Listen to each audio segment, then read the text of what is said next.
থেমে যেতে পারত সে, হাতে সময় ছিল না, শুধু একরাশ ক্লান্তি ছিল। ভেঙে পড়েছিল অনেকবার, তবু ধসে যায়নি। নীরব থেকেছে, কারণ প্রশ্নের উত্তর দেওয়ার শক্তি কোথায় ছিল আর। সে একজন নারী, একজন মা, একজন কর্মজীবী, একজন জীবনযোদ্ধা। প্রতিদিন নিজের চাওয়া পাওয়াগুলো একটু একটু করে গিলে ফেলেছে। চুপচাপ মুখ বুজে দায়িত্ব পালন করে গেছে। অভিযোগ না করেও যেন হাজারটা আর্তনাদ তার নিঃশ্বাসে লুকিয়েছিল। জীবনের কাছে মাঝে মধ্যে জানতে চেয়েছে, কাউকে বললেই বা কী হবে? কে বুঝবে এই অব্যক্ত কষ্টগুলো? কারণ মানুষ তো শুধু ফলাফল দেখে, পেছনের সংগ্রাম নয়। একদিন অফিস থেকে ফিরে চোখে মুখে ক্লান্তি, মন যেন কেমন ফাঁকা।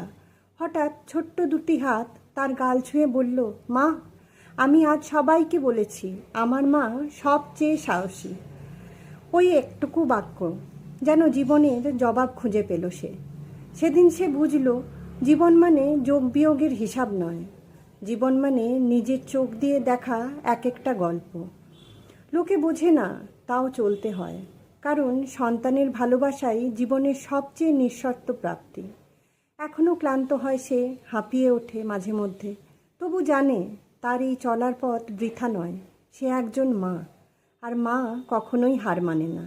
তার নীরবতা তার সব থেকে শক্তিময় ভাষা, তার হাসি সন্তানের জন্য নিরাপদ আশ্রয়।